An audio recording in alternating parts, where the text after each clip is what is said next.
సింహశతకము.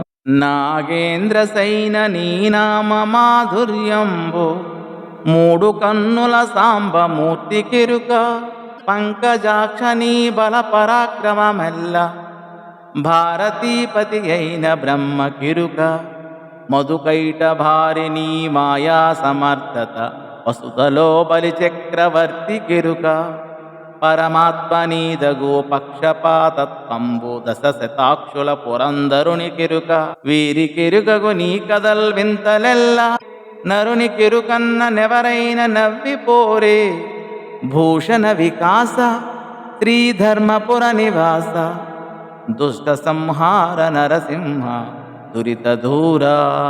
శోభామయమకు ధర్మపురమున వసించు ఓ నరసింహస్వామి, నీవు దివ్యాభరణములతో ప్రకాశించువాడవు, పాపములను పారద్రోలువాడవు, దుష్టులను శిక్షించువాడవు.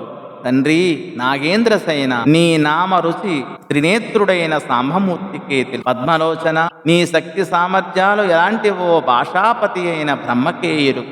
మధుకైట భారీ నీ మాయా ప్రభావము ఈ లోకములో బలిచక్రవర్తికే తెలుసు.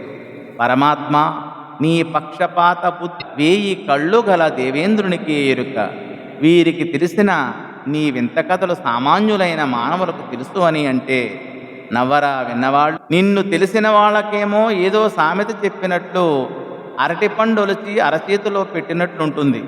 తెలియని వారికి తెలిసేదేమో మరో సామెత అన్నట్టు కొండ త్రవ్వి ఎలుకన పట్టినట్లు ఉంటుంది అని ఈ పద్య భావము. ధన్యవాదములు.